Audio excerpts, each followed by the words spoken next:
ವೀಕ್ಷಕರೇ, ನಟ ದರ್ಶನ್ ಮತ್ತು ದರ್ಶನ್ ಅವರ ಸ್ನೇಹಿತೆ ಪವಿತ್ರ ಗೌಡ ರೇಣುಕಾಸ್ವಾಮಿ ಕೊಲೆ ಕೇಸ್ನ ಆರೋಪಿಗಳಾಗಿ ಜೈಲು ಸೇರಿ ಇಲ್ಲಿಗೆ 2 ವರ್ಷ ಕಳೀತಾ ಬಂತು. ವರ್ಷದ ಹಿಂದೆ ದರ್ಶನ್ ಮೋಜು ಮಸ್ತಿಗಾಗಿ ಪರಪ್ಪನ ಅಗ್ರಹಾರನ ಪಬ್ಬು ಬಾರು ಮಾಡ್ಕೊಂಡಿದ್ರು. ಈಗ ಸ್ನೇಹಿತೆ ಪವಿತ್ರ ಗೌಡ ಸರದಿ ಇವಳು ಜೈಲನ್ನೇ ಲಾಡ್ಜ್ ಮಾಡ್ಕೊಂಡಿದ್ದಾಳಂತೆ. ಜೈಲಲ್ಲಿ ಪವಿತ್ರ ಗೌಡ ಜೈಲೂಟ ಮಾಡ್ತಿಲ್ಲ, ಹೋಳಿಗೆ ಊಟ, ಧಮ್ ಬಿರಿಯಾನಿ ತಿಂತಿದ್ದಾಳಂತೆ. ಪವಿತ್ರ ಹೊರಟ್ರೆ ಹಿಂದೆ ಒಬ್ರು, ಮುಂದೆ ಒಬ್ರು, ಬಾಟಲ್ ಹಿಡ್ಕೊಳ್ಳೋಕೊಬ್ರು, ಡೈರಿ ಹಿಡ್ಕೊಳ್ಳೋಕೊಬ್ರು ಇದ್ದಾರಂತೆ. ಪೊಲೀಸರನ್ನೇ ಕೈಗೊಂಬೆ ಮಾಡ್ಕೊಂಡಿದ್ದಾಳಂತೆ. ಜೈಲಲ್ಲೇ ಸುಬ್ಬ ಹೇಗಿದ್ದಾನೆ ಅಂತ ಕೇಳ್ತಾರಂತೆ. ಹಾಗಾದ್ರೆ ಬನ್ನಿ, ಜೈಲಲ್ಲಿ ಮುದ್ದೆ ಮುರಿಯೋದನ್ನ ಬಿಟ್ಟು ಸುಬ್ಬಿ ಏನ್ ಮಾಡ್ತಾ ಇದ್ದಾಳೆ ನೋಡ್ತಾ ಹೋಗೋಣ. ವಿಡಿಯೋನ ಅಂತ್ಯದವರೆಗೂ ನೋಡಿ. ವಿಡಿಯೋ ಇಷ್ಟ ಆಗಿದ್ರೆ ಲೈಕ್, ಶೇರ್, ಕಾಮೆಂಟ್, ಸಬ್ಸ್ಕ್ರೈಬ್ ಮಾಡೋದನ್ನ ಮರಿಬೇಡಿ.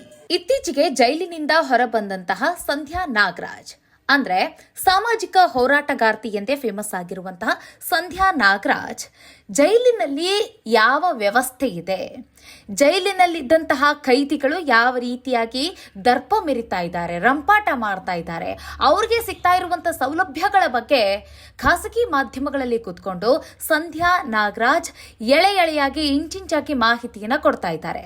ಅದರಲ್ಲೂ ಕಳೆದ 2 ವರ್ಷದಿಂದ ರೇಣುಕಾಸ್ವಾಮಿ ಕೊಲೆ ಆರೋಪಿಯಾಗಿರುವಂತಹ A1 ಆರೋಪಿ, ಅದರಲ್ಲೂ ಕಳೆದ 2 ವರ್ಷದಿಂದ ರೇಣುಕಾಸ್ವಾಮಿ ಕೊಲೆ ಆರೋಪಿಯಾಗಿರುವಂತಹ A1 ಆರೋಪಿಯಾಗಿರುವ ಪವಿತ್ರ ಗೌಡ, ನಟ ದರ್ಶನ್ ಅವರ ಸ್ನೇಹಿತೆಯಾಗಿರುವ ಪವಿತ್ರ ಗೌಡಗೆ ಜೈಲಿನಲ್ಲಿ ಯಾವೆಲ್ಲ ಸೌಲಭ್ಯಗಳು ಸಿಗ್ತಾ ಇದೆ, ಜೈಲ ಅಥವಾ ಪವಿತ್ರ ಗೌಡ ಅವರ ಪಾಲಿಗೆ ಇದೊಂದು ಲಾಡ್ಜ್, ಲಕ್ಸುರಿಯಸ್ ಲೈಫ್ ನ ಲೀಡ್ ಮಾಡ್ತಾ ಇದ್ದಾರೆ.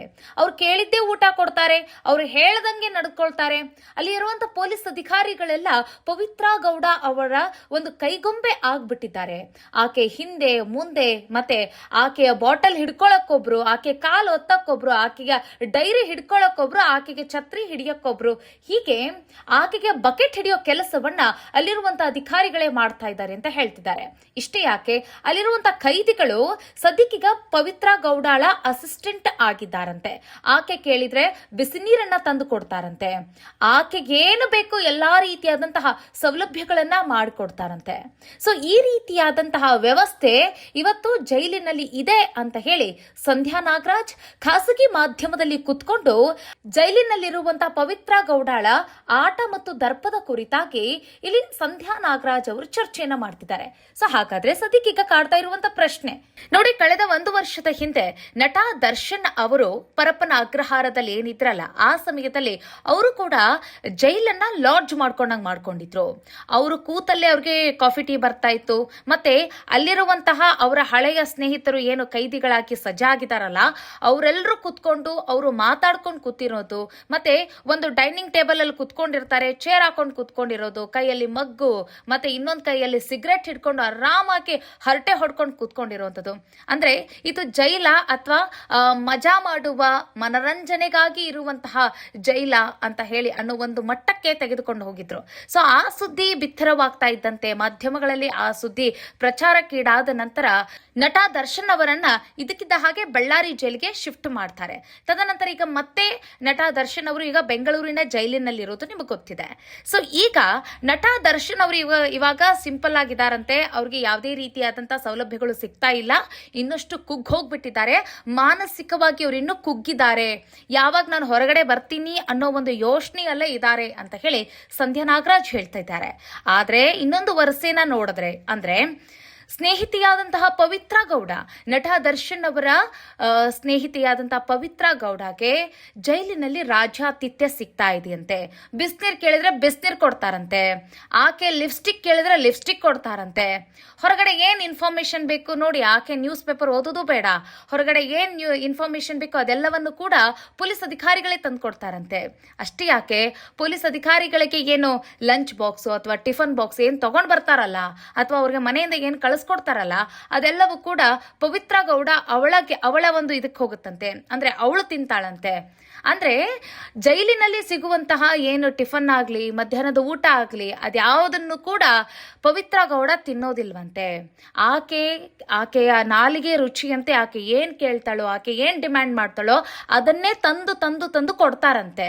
ಅಷ್ಟೇ ಆಕೆ ಕಾಲೊತ್ತು ಅಂತಂದ್ರೆ ಕಾಲೊತ್ತುತ್ತಾರಂತೆ. ಆಕೆಗೆ ನೋಡಿ ಕೈಗೊಬ್ರು ಕಾಲಿಗೊಬ್ರು ಆಳಿದಾರಂತೆ.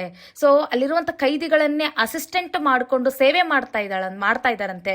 ಅಷ್ಟೇ ಯಾಕೆ, ಈಗ ಕೆಲವರಿಗೆ ನೋಡಿ ಅವ್ರಿಗೆ ಜಾಮೀನು ಕೊಟ್ಟು ಹೊರಗಡೆ ಹೋಗ್ಲಿಕ್ಕೆ ಆಗ್ತಾ ಇರೋದಿಲ್ಲ. ಕೆಲವರು ಶ್ರೀಮಂತರು ಇರೋದಿಲ್ಲ ನೋಡಿ ಅವ್ರ ಮನೆಯವರು, ಸೊ ವ್ಯವಸ್ಥೆ ಕಮ್ಮಿ ಇರುವಂಥವರು.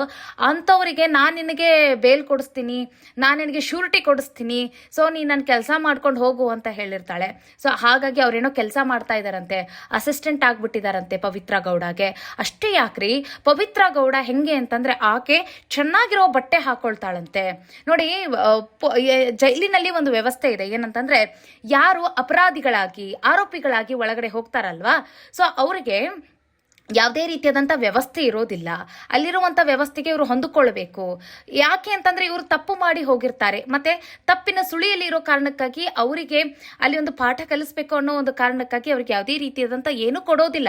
ಕಟ್ಟುನಿಟ್ಟಿನ ಒಂದು ಭದ್ರತೆಯೂ ಕೂಡ ಇರುತ್ತೆ, ಮತ್ತು ಅವ್ರಿಗೆ ಎಲ್ಲದರಿಂದನೂ ಕೂಡ ವಂಚಿತರನ್ನಾಗಿ ಮಾಡಿರ್ತಾರೆ. ಬಿಕಾಸ್ ಏನಂತಂದರೆ ಪಾಠ ಕಲೀಲಿ ಅಂತ ಹೇಳಿ. ಸೊ ಹೆಣ್ಮಕ್ಳ ವಿಚಾರಕ್ಕೆ ಅಂತ ಬಂದರೆ ಸೀರೆಗೆ ಪಿನ್ ಕೂಡ ಹಾಕೊಳ್ಳೋದಿಲ್ಲ ಅವರು. ಆ ರೀತಿಯಾದಂಥ ಅವ್ರಿಗೆ ನಡೆಸ್ಕೋಬೇಕು, ಹಾಗೆ ಇಟ್ಕೊಳ್ಬೇಕು. ಸೊ ಇಲ್ಲಿ ನೋಡಿ ಪವಿತ್ರ ಗೌಡಗೆ ಅವ್ರಿಗೆ ಲಿಪ್ಸ್ಟಿಕ್ ಸಿಗುತ್ತಂತೆ, ಬ್ರ್ಯಾಂಡೆಡ್ ಲಿಪ್ಸ್ಟಿಕ್ ಹಾಕೊಳ್ತಾರಂತೆ. ಮತ್ತೆ ಆಕೆಗೆ ಹೇರ್ಗೆ ಶಾಂಪೂ, ಕಂಡೀಷ್ನರ್, ಮತ್ತೆ ಆಕೆಗೆ ವೆಟ್ ಹೇರ್ನ ಡ್ರೈ ಮಾಡ್ಕೊಳ್ಳಿಕ್ಕೆ ಹೇರ್ ಡ್ರೈಯರ್, ಮತ್ತೆ ಆಕೆ ಏನು ಬೇಕು ಫೆಸಿಲಿಟಿ ಕೇಳಿ ನೀವು ಎಲ್ಲವನ್ನು ಕೂಡ ದೊರಕಿಸ್ಕೊಡ್ತಾ ಇದ್ದಾರಂತೆ ಪೊಲೀಸ್ ಅಧಿಕಾರಿಗಳು. ಇನ್ನೊಂದು, ಬೇರೆ ಯಾರಾದ್ರೂ ಕೈದಿಗಳಲ್ಲಿ ಯಾರೋ ಒಬ್ರು ವಾಯ್ಸ್ ರೈಸ್ ಮಾಡಿದ್ರೆ ಯಾರಿಗೂ ಕೂಡ ತುಟಿ ಪಿಟಿ ಕಾಣೋದಿಲ್ಲಂತೆ ಪವಿತ್ರ ಗೌಡ. ಸೊ ಪವಿತ್ರ ಗೌಡಳ ಪರವಾಗಿ ಅಲ್ಲಿ ಪೊಲೀಸ್ ಅಧಿಕಾರಿಗಳೇ ಸಮಜಾಯಿಷಿ ಕೊಡ್ಲಿಕ್ಕೆ ಹೋಗ್ತಾರಂತೆ. ಸಂಧ್ಯಾ ನಾಗರಾಜ್ ಕೂಡ ಆ ಒಂದು ವ್ಯವಸ್ಥೆ ವಿರುದ್ಧವಾಗಿ ಮಾತನಾಡಿದಾಗ ಆಕೆಗೂ ಕೂಡ ಪೊಲೀಸ್ ಅಧಿಕಾರಿಗಳು ಮಾತಾಡಿದರಂತೆ ವಿನಃ ಪವಿತ್ರ ಗೌಡ ಯಾವುದನ್ನು ಕೂಡ ರಿಯಾಕ್ಟ್ ಮಾಡಿರಲಿಲ್ಲಂತೆ. ಅದಲ್ಲದೆ ಜೈಲಿನಲ್ಲಿ ಲೈಬ್ರರಿ ಇರುತ್ತೆ, ಅವರು ಓದಲಿ, ಮತ್ತೆ ನೋಡಿ ಹೆಂಗಂತಂದ್ರೆ ಸ್ವಲ್ಪ ತಿಳುವಳಿಕೆ ಬರಲಿ ಅಂತ ಹೇಳಿ ಅಲ್ಲಿ ಪುಸ್ತಕಗಳನ್ನ ಇಟ್ಟಿರ್ತಾರೆ, ಲೈಬ್ರರಿ ಇಟ್ಟಿರ್ತಾರೆ, ಮಾನಸಿಕವಾಗಿ ಖಿನ್ನತೆಗೆ ಒಳಗಾಗಬಾರ್ದು ಅನ್ನೋ ಕಾರಣಕ್ಕಾಗಿ. ಸೊ ಅದು ಹೆಂಗ್ ಮಾಡ್ಕೊಂಡಿದ್ದಾರೆ ಅಂತಂದ್ರೆ ಅವರ ಹರಟೆ ಹೊಡೆಯೋ ಕಾರ್ಯಕ್ರಮಕ್ಕಾಗಿ ಇರುವಂತಹ ಒಂದು ಜಾಗ ಅನ್ನೋಂಗ್ ಮಾಡ್ಕೊಂಡ್ಬಿಟ್ಟಿದಾರಂತೆ. ಸೊ ಆ ರೀತಿ ಲೈಬ್ರರಿನ ಯೂಸ್ ಮಾಡ್ತಾರಂತೆ. ಅಲ್ಲಿ ಹೋಗಿ ಇವರು ಸ್ನ್ಯಾಕ್ಸ್ ಎಲ್ಲ ಕುತ್ಕೊಂಡು ತಿಂತಾರಂತೆ ನೋಡಿ. ಅವ್ರಿಗೆಲ್ಲ ಎಗ್ ಪಪ್ಪು ಇದೆಲ್ಲ ಕೂಡ ಸಿಗುತ್ತಂತೆ, ಅಲ್ಲಿ ಹೋಗಿ ಕುತ್ಕೊಂಡು ತಿಂತಾ ಇರ್ತಾರಂತೆ.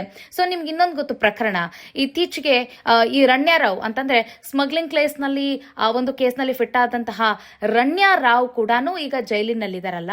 ಸೊ ಈ ಸಮಯದಲ್ಲಿ ಲೈಬ್ರರಿಯಲ್ಲಿ ಕುತ್ಕೊಂಡು ರಣ್ಯಾರಾವ್ ಓದ್ಕೊಳ್ಳುವಂತ ಸಮಯದಲ್ಲಿ ಆಗ ಈ ಪವಿತ್ರ ಗೌಡ ಟೀಮ್ ಏನೋ ಹರಟೆ ಹೊಡ್ಕೊಂಡು ತಮಾಷೆ ಮಾಡ್ಕೊಂಡು ನಗಾಡ್ಕೊಂಡು ಕೂತಿದ್ರಂತೆ. ಸೊ ಆಗ ರಣ್ಯಾರಾವ್ ಕೇಳ್ತಾರಂತೆ, ಸೊ ಇದೆಲ್ಲ ಈ ರೀತಿ ಮಾಡಕ್ಕಲ್ಲ ಇದು ಅಂತ ಹೇಳಿದಾಗ ಆಕೆ ಜೊತೆಗೂ ಕೂಡ ಜಗಳ ಆಗಿತ್ತಂತೆ. ರಣ್ಯಾರಾವ್ ಮತ್ತೆ ಪವಿತ್ರ ಗೌಡ ಮಧ್ಯೆ ಜಗಳ ಆಗುತ್ತಂತೆ. ಸೊ ನೋಡಿ ಯಾವ ರೀತಿ ವ್ಯವಸ್ಥೆಯನ್ನ ತಿರುಗಿಸ್ಬಿಟ್ಟಿದ್ದಾರೆ ಅನ್ನೋದನ್ನ ನೀವು ಗಮನಿಸಬೇಕು. ನಮ್ಮ ಕಣ್ಣಿಗೆ ಅವರು ಜೈಲ್ ಸೇರಿದ್ದಾರೆ ಅಂತ, ಅವರು ಶಿಕ್ಷೆಗೆ ಒಳಗಾಗಿದ್ದಾರೆ, ನೋವಲ್ಲಿದ್ದಾರೆ, ಮಾನಸಿಕ ಖಿನ್ನತೆಗೆ ಒಳಗಾಗಿದ್ದಾರೆ, ಅವ್ರಿಗೆ ಯಾವುದೂ ಸೌಲಭ್ಯ ಇಲ್ಲ, ಜೈಲಿನಲ್ಲಿದ್ದಾರೆ ಅಂತ ಹೇಳಿ ನಾವೆಲ್ಲ ಅಂದುಕೊಂಡಿರೋದು ಅದೆಲ್ಲವೂ ಕೂಡ ತಪ್ಪು ಕಲ್ಪನೆ ಅನ್ನೋದಕ್ಕೆ ಇದೆಲ್ಲವೂ ಕೂಡ ಸಾಕ್ಷಿ. ಗೊತ್ತಿಲ್ಲ ಸಂಧ್ಯಾ ನಾಗರಾಜಕ್ಕೂ ಈ ಪವಿತ್ರ ಗೌಡಾಳ ಮಧ್ಯೆ ಅದ್ಯಾವ ಹಳೆಯ ವೈಷಮ್ಯ ಇದೆಯೋ ಏನೋ ಗೊತ್ತಿಲ್ಲ. ಯಾಕಂತಂದ್ರೆ ಸಂಧ್ಯಾ ನಾಗರಾಜ್ ಜೈಲಿಗೆ ಇಡ್ತಾ ಇದ್ದಂತೆ ಪವಿತ್ರ ಗೌಡಾಳಿಗೆ ಗೊತ್ತಿರುವವರು ಅಂತಂದ್ರೆ ಆಕೆಗೆ ಅಲ್ಲಿ PA ಕೆಲಸ ಮಾಡ್ತಾ ಇರೋರು, ಆಕೆಗೆ ಬಕೆಟ್ ಹಿಡ್ಕೊಂಡು ಓಡಾಡ್ತಾ ಇರುವಂತಹ ಅಧಿಕಾರಿಗಳೇ ಆಗಿರ್ಲಿ, ಅಲ್ಲಿರುವಂತಹ ಕೈದಿಗಳೇ ಆಗಿರ್ಲಿ, ನೋಡು ಸಂಧ್ಯಾ ನಾಗರಾಜ್ ಈಕೆ ಬಂದಿದ್ದಾಳೆ ಅಂತ ಹೇಳಿ ಪವಿತ್ರ ಗೌಡಾಳಿಗೆ ಏನೋ ಬೊಟ್ಟು ಮಾಡಿ ತೋರಿಸ್ತಾ ಇದ್ರಂತೆ. ಅದಲ್ಲದೆ ಕೆಲವೊಬ್ರು ಬಂದು ಕೇಳೇ ಬಿಟ್ಟಿದಾರಂತೆ ಸಂಧ್ಯಾ ನಾಗರಾಜಿಗೆ, ನೀವೇನಕ್ಕೆ ಪವಿತ್ರ ಗೌಡ ಮೇಡಮ್ ಅವರ ವಿರುದ್ಧವಾಗಿ ನೀವು ನ್ಯೂಸ್ ಮಾಡ್ತೀರಾ, ನೀವೇನಕ್ಕೆ ಅವ್ರ ಬಗ್ಗೆ ಹಾಗೆ ಮಾತಾಡ್ತೀರಾ ಅಂತನೂ ಕೂಡ ಕೇಳಿದಾರಂತೆ. ಸೊ ಅದ್ರ ಬಗ್ಗೆ ಕೂಡ ಇವರು ಒಂದ್ ಸ್ವಲ್ಪ ಮಾತನಾಡಿದಾರಂತೆ. ಸೊ ಇದೆಲ್ಲದರ ಕುರಿತಾಗಿ ಇವರು ವಿಸ್ತಾರವಾಗಿ ಒಂದು ಸುದ್ದಿ ಮಾಧ್ಯಮದಲ್ಲಿ ಕುತ್ಕೊಂಡು ಮಾತನಾಡಿರುವಂಥದ್ದು. ಇದು ಎಷ್ಟರ ಮಟ್ಟಿಗೆ ಸತ್ಯಕ್ಕೆ ಹತ್ತಿರವಾದ ಅನ್ನೋದು ಗೊತ್ತಿಲ್ಲ. ಯಾವ ಹಳೆಯ ವೈಷಮ್ಯ ಇಟ್ಕೊಂಡು ಸಂಧ್ಯಾ ನಾಗರಾಜ್ ಪವಿತ್ರ ಗೌಡಾಳ ಕುರಿತಾಗಿ ಈ ರೀತಿ ಮಾತಾಡ್ತಿದ್ದಾರಾ, ಅಥವಾ ಇವರು ಕಂಡಂತಹ ವಿಚಾರವನ್ನೇ ಇವರು ಹೇಳ್ತಾ ಇದ್ದಾರಾ, ಸತ್ಯಕ್ಕೆ ಸತ್ಯವಾದಂತಹ ವಿಚಾರವನ್ನೇ ಹೇಳ್ತಿದ್ದಾರಾ ಗೊತ್ತಿಲ್ಲ. ಇವರೇನಾದ್ರೂ ಉಪ್ಪು ಖಾರ ಹಾಕೊಂಡು ಅಥವಾ ಇವರೇನಾದ್ರೂ ಒಗ್ಗರಣೆ ಹಾಕೊಂಡು ಹೇಳ್ತಾ ಇದ್ದಾರಾ ಅದ್ರ ಬಗ್ಗೆ ಗೊತ್ತಿಲ್ಲ. ಒಟ್ಟಿನಲ್ಲಿ ಈ ರೀತಿಯಾದಂತ ವ್ಯವಸ್ಥೆ ಇದೆ ಅನ್ನೋದನ್ನ ಒಬ್ಳು ಮಹಿಳೆ ಕೂತ್ಕೊಂಡು ಹೇಳುವಂತ ಸಮಯದಲ್ಲಿ ಸೊ ಈ ಒಂದು ವಿಚಾರದ ಬಗ್ಗೆ ಸರ್ಕಾರ ಸೀರಿಯಸ್ ಆಗಿ ಅರ್ಥ ಮಾಡ್ಕೊಂಡು ಏನಾಗ್ತಾ ಇದೆ ಅನ್ನೋದ್ರ ಬಗ್ಗೆ ತಿಳ್ಕೊಂಡು ವಿಚಾರಣೆ ಮಾಡಲಿ ಅನ್ನೋದು ಕೂಡ ನಮ್ಮ ಆಶಯ. ಈ ಒಂದು ಮಾಹಿತಿಯ ಕುರಿತಾಗಿ ನಿಮ್ಮ ಅಭಿಪ್ರಾಯ ಏನು ಕಾಮೆಂಟ್ ಮಾಡೋದನ್ನ ಮರಿಬೇಡಿ. ಸಿಗೋಣ ಮುಂದಿನ ವಿಡಿಯೋದಲ್ಲಿ. ನಮಸ್ಕಾರ.